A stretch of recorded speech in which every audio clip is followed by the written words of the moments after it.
नमस्कार. संघर्ष वृत्तवाहिनीमध्ये आपलं स्वागत. घेऊया ठाणे आणि आसपासच्या परिसरामधील घडणाऱ्या महत्त्वाच्या घडामोडींचा आढावा. जितेंद्र आव्हाड यांच्या मतदारसंघामध्ये कळवा नाक्यावर पुन्हा एकदा भलेमोठे बॅनर लावण्यात आले आहे. या बॅनरवर आव्हाडांची जिद्दी, ध्येयवादी आणि संघर्षवादी प्रतिमा दाखवण्यात आली आहे. जिद्दी हातात घेतलेल्या कामांप्रती, ध्येयवादी नवीन प्रकल्पांसाठी, संघर्षवादी येणाऱ्या प्रत्येक अडीअडचणी प्रति सफर अभी बाकी है अशा शब्दात आव्हाडांच्या कामगिरीचं या ठिकाणी कौतुक करण्यात आलं आहे. मतदारसंघातील नागरिकांनी या बॅनरबाजीचं स्वागत केलं असून आव्हाडांच्या प्रकल्पाप्रती आणि त्यांच्या कामांची प्रशंसा केली आहे. या बॅनरमुळे आव्हाडांच्या मतदारसंघामध्ये उत्साहाचं वातावरण निर्माण झालं आहे, तर येथून जाणाऱ्या प्रत्येक नागरिकाचे लक्ष हा बॅनर वेधून घेत आहे. प्रभाग क्रमांक 9 मधील खारेगाव तलाव येथील स्वर्गीय काशीनाथ राघव पाटील, स्वर्गीय सयाबाई काशीनाथ पाटील, स्वर्गीय लक्ष्मण काशीनाथ पाटील व स्वर्गीय जयाराम काशीनाथ पाटील यांच्या स्मरणार्थ माजी नगरसेवक उमेश काशीनाथ पाटील यांच्या वतीने खारेगाव येथील ज्येष्ठ नागरिकांना गेल्या 21 वर्षांपासून मोफत छत्र्यांचं वाटप करण्यात येत आहे. यावर्षी आयोजित केलेल्या या उपक्रमाला 700 ते 800 ज्येष्ठ नागरिकांनी लाभ घेतला.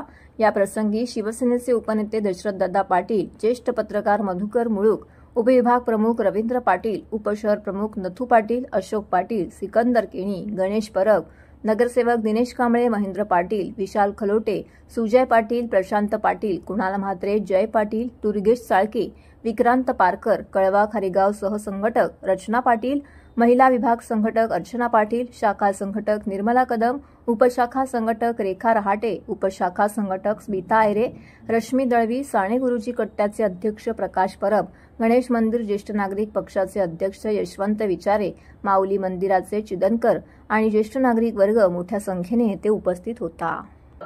आई वडिलांची सेवा करणं ही ईश्वर सेवा आहे, परंतु त्यांच्या स्मरणार्थ आणि साने गुरूंच्या स्मृती दिनानिमित्त या ठिकाणी हा छत्र वाटपांचा कार्यक्रम दरवर्षी सन्मान नगरसेवक उमेश पाटील घेत असतात आणि हा आनंद सोहळा आहे असं मी समजतो. कारण हे देत असताना कुठलाही निवडणुकीचा स्वार्थ नसतो, किंवा राजकीय स्वार्थ नसतं किंवा राजकीय बॅनर वापरला जात नाही. तर एक सामाजिक बांधिलकी म्हणून, आईवडिलांचा स्मरण, साने गुरूंची स्मृती दिन म्हणून, या सर्वांचा परिपाक म्हणून जे काही आमच्यावर संस्कार घडलेले आहेत त्या संस्कारातून त्या छत्र वाटपाचा आम्ही कार्यक्रम घेत असतो आणि निश्चितपणे आम्हाला हा आनंद दिवस असतो. 7 यावर्षी सुद्धा ज्येष्ठ नागरिकांचा आपण छत्री वाटप करण्यात आलेले आहे.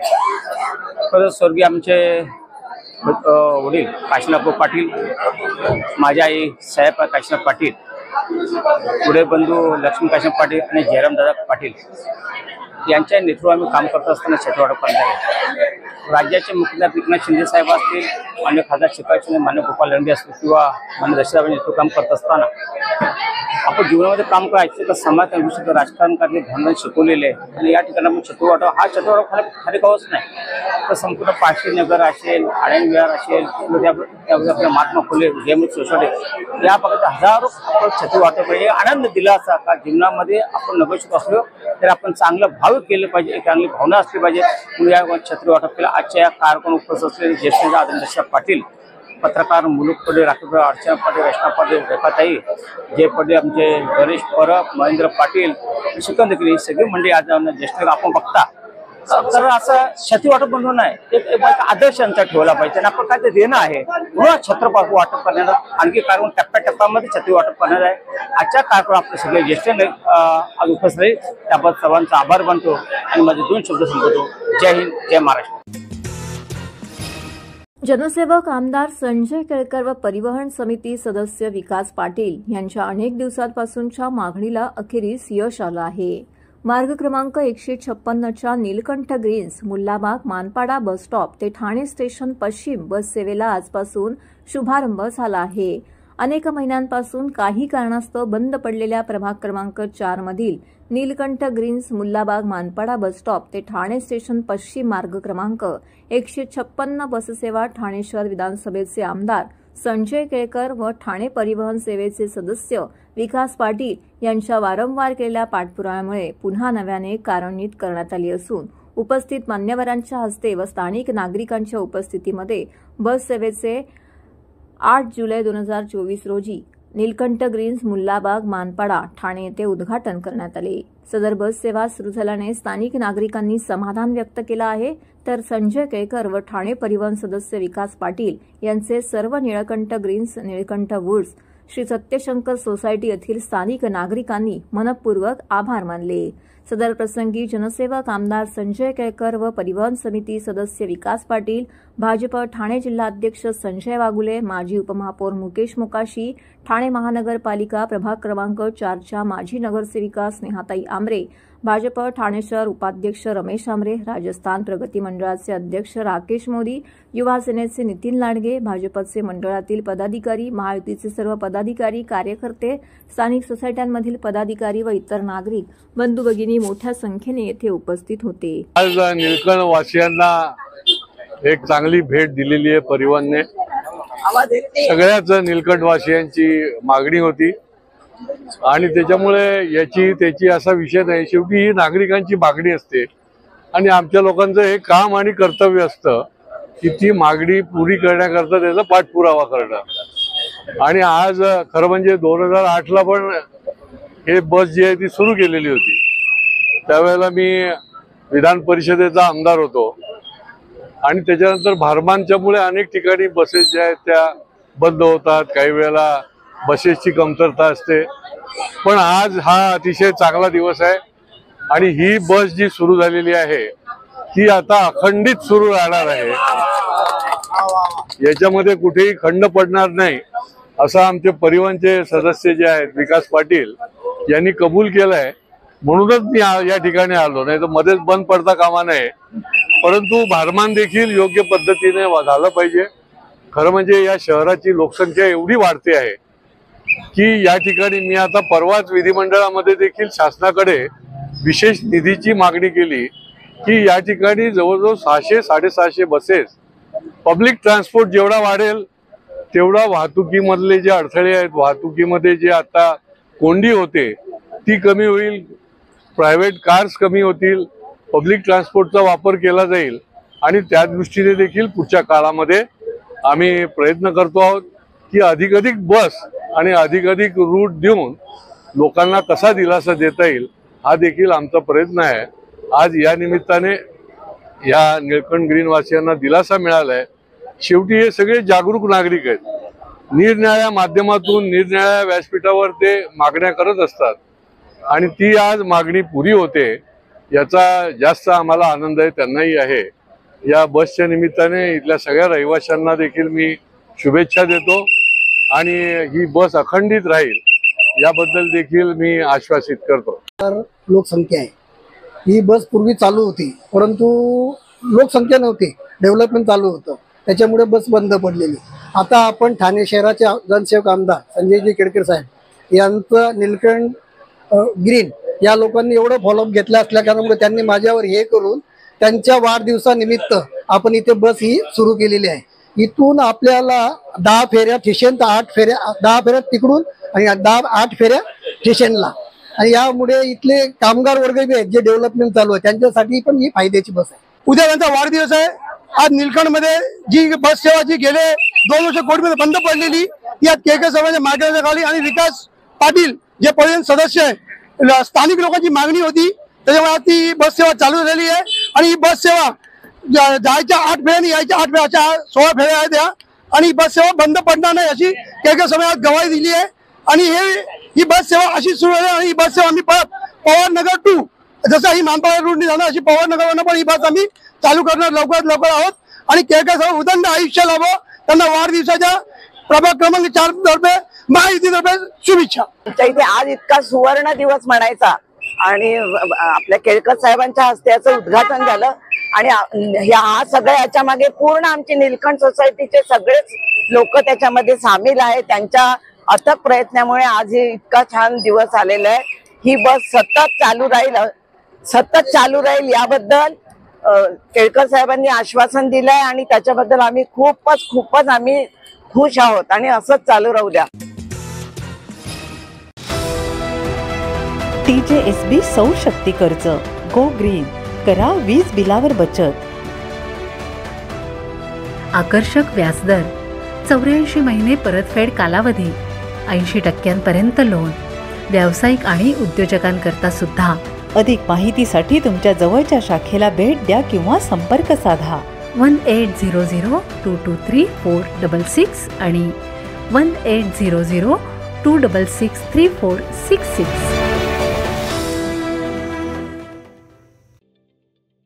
ठाणे महानगरपालिकेचे मालमत्ता कर म्हणजेच प्रॉपर्टी टॅक्स भरण्याचे आवाहन.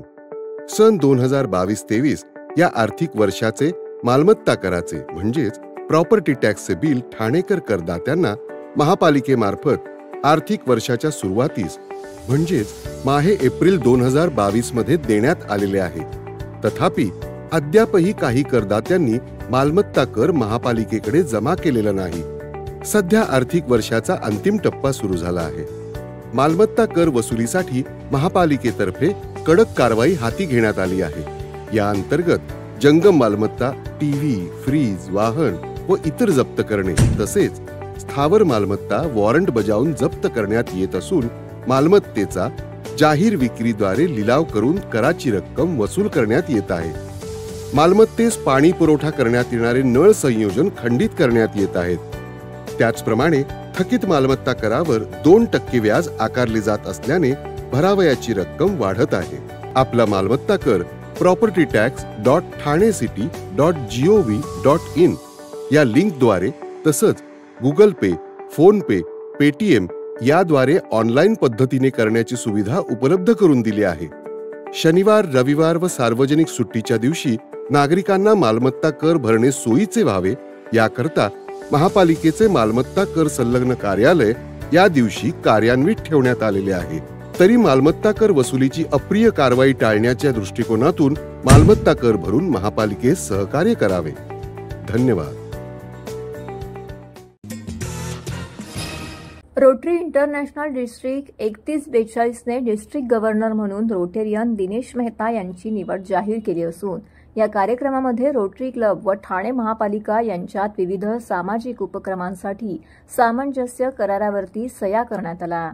कार्यक्रमाला राज्याच्या मुख्य सचिव श्रीमती सुजाता सौनिक या देखील उपस्थित होत्या. आपण सगळे या समाजाचे घटक आहोत. समाजातील सर्व घटकांचा विकास करताना सर्वांना बरोबर घेऊन चालायला हवे. एक परिपूर्ण निरोगी समाज ही काळाची गरज आहे. आपल्याबरोबर इतरांचाही आपण विकास करणं ही मानवता आहे. रोटरी क्लबच्या माध्यमातून सामाजिक जाणीवेतून ठाण्यामध्ये अनेक प्रकल्प उभे राहत आहेत. ही चांगली बाब आहे. अशा उपक्रमांना आमचा पाठिंबा नेहमीच राहील असं प्रतिपादन यावेळी श्रीमती सौनिक यांनी व्यक्त केले. प्रतिष्ठापन सोहळ्याचे आयोजन काशीनाथ घाणेकर नाट्यगृहातील सभागृहामध्ये करण्यात आलं होतं. या कार्यक्रमाला रोटरी इंटरनॅशनलचे माजी अध्यक्ष श्री के.आर. रवींद्रन हे प्रमुख पाहुणे म्हणून श्रीलंकेहून उपस्थित होते. यावेळी जिल्हाधिकारी अशोक शिंगारे, ठाणे पालिका अतिरिक्त आयुक्त प्रशांत रोडे, पालिका उपायुक्त गजानन गोदेपुरे, पोलीस उपायुक्त श्री देशमुख तसेच रोटरी क्लबचे सदस्य, कार्यकारिणी सभासद उपस्थित होते. नवनिर्वाचित खासदार नरेश म्हस्के यांनी देखील कार्यक्रमाला उपस्थिती दर्शवून रोटरी सदस्यांना शुभेच्छा दिल्या. दिनेश मेहता हे रोटरी क्लब ऑफ ठाणे लेक सिटीचे सदस्य असून याच क्लबद्वारे कार्यक्रमाचं आयोजन करण्यात आलं होतं. या कार्यक्रमात रोटरी जिल्हा कोअर टीमची स्थापना देखील झाली. दिनेश मेहता यांनी त्यांच्या भाषणात ठाणे जिल्ह्यातील समाज घटकांच्या विकासासाठी रोटरीतर्फे करण्यात येत असलेल्या विविध उपक्रमांची माहिती दिली. रोटरीने ठाणे महानगरपालिकेबरोबर करार करून शिक्षण, आरोग्य व पर्यावरण क्षेत्रात काम करण्याचा मानस व्यक्त केला आहे. यावेळी उपस्थितांच्या हस्ते सामंजस्य करारावर सही करण्यात आल्या. रोटरीने यावर्षीच्या त्यांच्या विविध प्रकल्पांच्या कामाला सुरुवात केली असून भुकेलेला अन्न देण्याच्या दृष्टीने अन्नपूर्णा उपक्रम राबवून 1000 जणांच्या जेवणाची सोय केली आहे. त्याचबरोबर ठाणे महानगरपालिकेतील विद्यार्थ्यांना संगणकाचे प्रशिक्षण मिळावे याकरिता शाळांमध्ये कॉम्प्युटर लॅब सुरू करणे, स्वयंरोजगार किंवा नोकरीच्या दृष्टीने व्यवसायाभिमुख शिक्षण देणारे कौशल्य विकास व व्यावसायिक प्रशिक्षण केंद्र ठाण्यात रोटरीतर्फे सुरू करण्यात येणार आहे. त्याचबरोबर क्षयरोग रुग्णांसाठी निक्षय मित्र म्हणून पुढे पाऊल टाकत 300 टीबी रुग्णांच्या कुटुंबासाठी पोषण आहाराचे किट देण्यात येणार आहे. तर गर्भाशयाच्या कॅन्सरपासून वाचवण्याकरिता पालिका शाळेतील मुलांना त्यांची लस रोटरीतर्फे मोफत दिली जाणार आहे. हम ना बहुत दिन से इस पे काम कर रहे थे बिकॉज मैं थाने की पालक सचिव रही हूँ, तो हम लोग रोटरी के साथ और के साथ हमारी बहुत दिन से चर्चा चल रही थी और हम करते थे कि आप कुछ प्रोजेक्ट्स करिए मिलके. तो आज MOUs हमारे कितने 5 रिलीज हुए ना, 5 MOUs करने थे, तो ये बहुत पहले से तय था। तो योगायोग से मेरे उसमें थोड़ी तब्दीली आई, लेकिन फिर भी मुझे लगा कि आज के दिन मुझे यहाँ रहना चाहिए, इसलिए मैं आई। और मुझे बहुत खुशी है कि आज हमने 5 MOU साइन किए। नए साल के लिए हम लोगों ने 32 प्रोजेक्ट्स जो है वो अनाउंस किए हैं आज। उसमें 8 बड़े मेगा प्रोजेक्ट्स हैं, जिसमें सर्वाइकल कैंसर का बड़ा प्रोजेक्ट है। एक स्किल डेवलपमेंट सेंटर सेटअप कर रहे हैं, जिसमें हम एम्प्लॉयमेंट देंगे 100 से आदमियों को एवरी ईयर। एक ऑलरेडी हमारा प्रोजेक्ट 27 जुलाई को टेक लैब का है, जो थाना म्यूनिसिपल के 22 स्कूलों के अंदर 8 टेक लैब बना रहे हैं। 2100 बच्चों को उससे फायदा मिलेगा, और जब तक वो टेक लैब वहाँ पे रहेगा तब तक उसका जो स्टाफ का सैलरी वो भी हम लोग दे रहे हैं। और हमने साल अपना चालू किया था अन्नपूर्णा से 1 जुलाई को। वो हमने पूरे साल का टारगेट किया था कि 7500 अन्नपूर्णा करेंगे, लेकिन फर्स्ट डे पे ही हमारे सब रोटेटर ने यहाँ पे उसको 9000 से प्लस किया है। एक हमारा दूसरा प्रोजेक्ट है अभी टीबी का, जो निक्षय मित्र है वो करके हम लोग अडोप्ट करें। 1500 जो टीबी पेशेंट्स हैं उनको अडोप्ट करेंगे, उसको उनमें फूड देंगे, न्यूट्रिशन जो भी है उनको देंगे। दूसरा प्रोजेक्ट है मेंटल हेल्थ का। मेंटल हेल्थ के जो इनमेट्स हैं हॉस्पिटल के अंदर, उनका भी हम स्क्रीनिंग कराएंगे सबका, और वो स्क्रीनिंग करने के बाद में जो होगा उनका आगे ट्रीटमेंट का भी इंतजाम करेंगे, और कोशिश करेंगे उनको कुछ स्किल डेवलपमेंट की ट्रेनिंग देकर रिहेबिलिटेट कर सके वापस। और हमारा टॉयलेट ब्लॉक बनाने का प्रचार है, चेक डैम्स का है, और जितने भी गांव हैं कुछ 7 या 8 गांवों को पुनः एक तरह से उनका पूरा पुनरुत्थान करेंगे। और हॉस्पिटल अपग्रेडेशन का प्रोजेक्ट है, 75 चेक पेट मोटर्स क्रशिंग मशीन्स का है। इस तरह से मिलके 32 टोटल प्रोजेक्ट्स हैं, जो प्रोजेक्ट्स हम लोग करने वाले हैं अगले साल के अंदर। सतत पडत असलेल्या पावसाच्या पार्श्वभूमीवरती खासदार नरेश म्हस्के यांनी ठाणे महानगरपालिकेच्या आपत्ती व्यवस्थापन कक्षास भेट देऊन संपूर्ण यंत्रणेची पाहणी करून परिस्थितीचा आढावा घेतला। यावेळी त्यांनी आपत्कालीन विभागातील अधिकारी कर्मचारी यांना 24 तास सतर्क राहण्याचे निर्देश दिले असून अतिवृष्टीच्या काळात शहरात आपत्कालीन घटना घडल्यास तात्काळ महापालिकेची यंत्रणा मदतीसाठी पोहोचेल या दृष्टीने नियोजन करण्याच्या सूचनाही दिल्या। यावेळी खासदार नरेश म्हस्के यांच्यासमवेत शिवसेना ठाणे महानगरपालिका क्षेत्र संघटक अशोक वैती, कोपरी पाचपाकाडी शिवसेना शहर प्रमुख राम रेपाळे, परिवहन सभापती विलास जोशी, माजी नगरसेवक संजय भोईर, युवा सेनेचे नितीन लांडगे, ऋषिकेश माने, जितेश गुप्ता उपस्थित होते। तर प्रशासनाच्या वतीने अतिरिक्त आयुक्त 1 संदीप माळवी, अतिरिक्त आयुक्त 2 प्रशांत रोडे, उपायुक्त जी गोदेपुरे, सचिन पवार, आपत्कालीन व्यवस्थापन अधिकारी YM तडवी उपस्थित होते। तर रविवारी रात्रीपासून पावसाची संततधार सुरू असून शहरातील सखल भागात पाणी साचणाऱ्या ठिकाणांचा आढावा खासदार नरेश म्हस्के यांनी घेतला। शहरातील वंदना टॉकीज परिसर, जांभळी नाका येथील पेढ्या मारुती मंदिर परिसर या सखल भागात प्रशासनाने पंपची व्यवस्था केली असल्यामुळे पाणी साचले नसल्याचं आपत्कालीन विभागाकडून सांगण्यात आले। तसेच आपत्कालीन परिस्थितीत वेळेवर यंत्रणा पोहोचवून आवश्यक त्या उपाययोजना करण्यासाठी प्रभाग समिती निहाय पथके तैनात करण्यात आली असल्याचंही यावेळी सांगण्यात आले। महापालिकेची यंत्रणा आणि सगळीकडे पाऊस जास्त झाल्यामुळे जे काही उपाययोजना आहे त्याचं नियोजन आहे, या कामाचा आढावा आम्ही या ठिकाणी घेतला। आणि जो काही पाऊस पडतोय, ज्या ठिकाणी झाडं उन्मळून पडत आहेत त्या ठिकाणी ताबडतोब कारवाई करणं, त्याचबरोबर जे काही पावसामुळे खड्डे पडले असतील ताबडतोब ते भरणं, कारण भविष्यामध्ये दुर्घटना त्या ठिकाणी घडू शकतात। पाणी साचलेलं असतं, खड्डा दिसत नाही। फार कमी अशा काही घटना आहेत किंवा कमी ठिकाणी या ठिकाणी अशा पद्धतीचे खड्डे पडलेले आहेत, परंतु ते सुद्धा ताबडतोब आपण भरायला लावलेलं आहे। ज्या ज्या ठिकाणी सखल भाग आहे त्या ठिकाणी महानगरपालिकेने काळजी घेतली होती, त्या ठिकाणी पंप, माणसं इन ॲडव्हान्स त्या ठिकाणी लावली गेली होती। आणि कायम तो जो काही उपाय आहे त्या दृष्टीने सुद्धा आपण प्रयत्न करतोय। आणि तुम्ही पाहिलं असेल की एवढा पाऊस पडला, पण वंदना टॉकीज असेल किंवा पेढ्या मारुती असेल त्या ठिकाणी जे पाणी भरण्याचं प्रमाण आहे या आजच्या पावसामध्ये कमी आहे, कारण ऑलरेडी त्या ठिकाणी आपण पंप लावले होते, पंपांची संख्या वाढवलेली आहे। आणि महानगरपालिकेची यंत्रणा जे रात्रंदिवस काम करते त्याला प्रोत्साहन देणं आणि कामाची पाहणी करणं, आणि ज्या ठिकाणी काम होत नाही ते लोक ते सुद्धा त्यांच्या निदर्शनास आणून ते करून घेणं, यासाठी आमचे सर्व नगरसेवक असतील, माजी नगरसेवक आहेत, सगळे महापालिकेचे पदाधिकारी आहेत, आम्ही या ठिकाणी व्हिजिट केलेली आहे आणि अधिकाऱ्यांची एक बैठक घेतलेली आहे। ज्या ज्या ठिकाणी खड्डा जास्त पाणी भरण्याची शक्यता आहे त्या ठिकाणची माहिती त्यांना दिलेली आहे आणि त्यांना अलर्ट राहण्याकरता सांगितलेलं आहे। तर हे होतं संघर्ष वृत्तवाहिनीचं आजचं बातमीपत्र। उद्या पुन्हा भेटू याच वेळी याच ठिकाणी। ताज्या घडामोडींसह. तोपर्यंत नमस्कार.